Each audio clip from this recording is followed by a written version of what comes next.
Founded in 1869, HeartShare St. Vincent Services is one of the oldest child caring agencies in New York City. Over 145 years ago, St. Vincent's opened as a home for young working boys without families. In 2014, HeartShare St. Vincent Services was created, continuing the tradition of St. Vincent's and combining it with HeartShare Human Services' century of caring for children and families.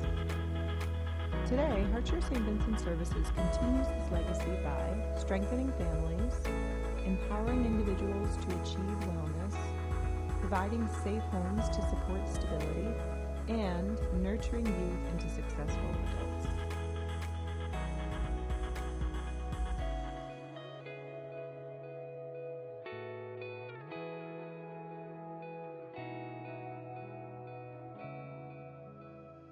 Hi, my name is Pastor Edwin Colon. I'm a foster parent to David, who I cannot wait to adopt. My name is Elizabeth Colon. I also am the foster parent of David. We're waiting to adopt and we just adore him. I have 4 biological children and we're looking forward to having a 5th. Yeah. Liz and I have been talking about adoption for a long time. We've had our 4 kids, but we know adoption is super expensive. Like we've heard numbers like $50,000 to adopt. And so one day at our church, we had a woman who was struggling with drug addiction, who we've been trying to help for years. I told her that we were considering adopting and just our eyes lit up. And then I saw her a couple of days later and she told me she was pregnant. When the baby was born chemically dependent. And so we were able to go through the process of fostering him and now adopting. The minute this social worker brought him in, everybody happened to be home. Yeah. It was in the summer and we just fell in love with him. I've had nothing but good experiences with HeartShare St. Vincent's. Since we got David, I got a great social worker. We go through the trainings, because we were brand new, we didn't know anything, but they were so informative. And one of the wonderful things about the trainings is that you get insights into adopting and foster care that you wouldn't have before, and it helps you even with your own children. David's biological mother, our philosophy is we want her to be a part of David's life. We make every effort for her to be. If she doesn't do well, David doesn't win, we don't win, she doesn't win. He's one of the delights of my life, and he has such a great personality and so much energy and so full of life that he's just wonderful. Yeah, he's a gift to us.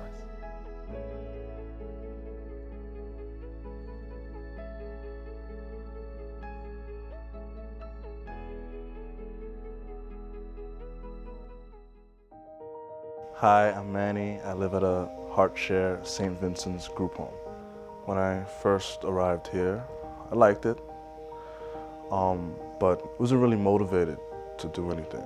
But, you know, the staff here were incredible. They were telling me to go back to school, you know, you're smart, you're intelligent, you know, you have the capabilities of, you know, getting a high school diploma and just passing it and getting over with and finding a job or go to college.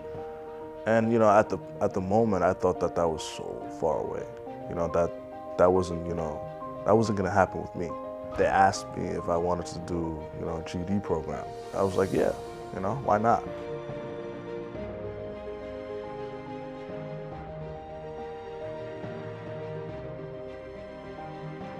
I was excited. I was happy. I was like, finally, I did something. I accomplished something. Yeah. You should. Thank you. Yeah, you seem very excited. Yeah. Good for you. Thank you.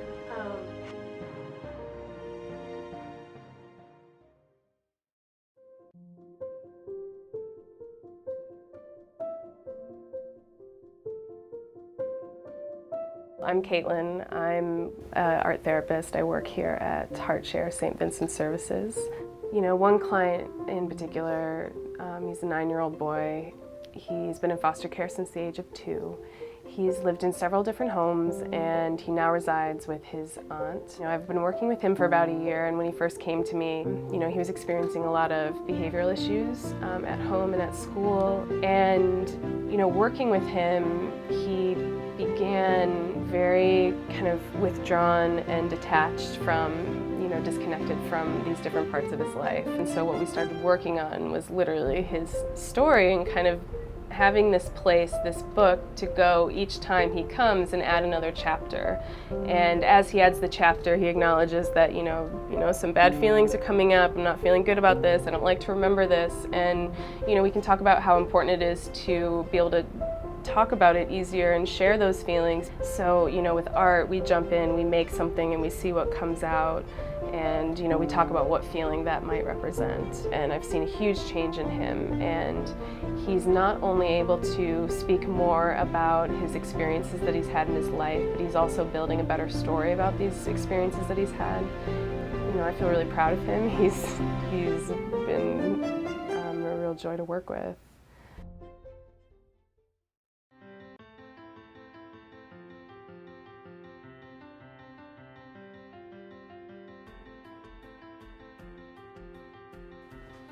The term beacon is generalized as being a lighthouse with a safety light. I like to think that this facility is the beacon for our community. As long as we're in operation, we're here to accommodate, assist, and nurture the next generation of high schoolers. Well, when I first started Beacon, I was in the 3rd grade, and I've continued it for about 6 years, this being my 6th and my last year here, because I'm going into 8th grade. So it's been a really good experience. I guess I just learned that, like, there's always somebody there to take care of you, like whether you're home or not.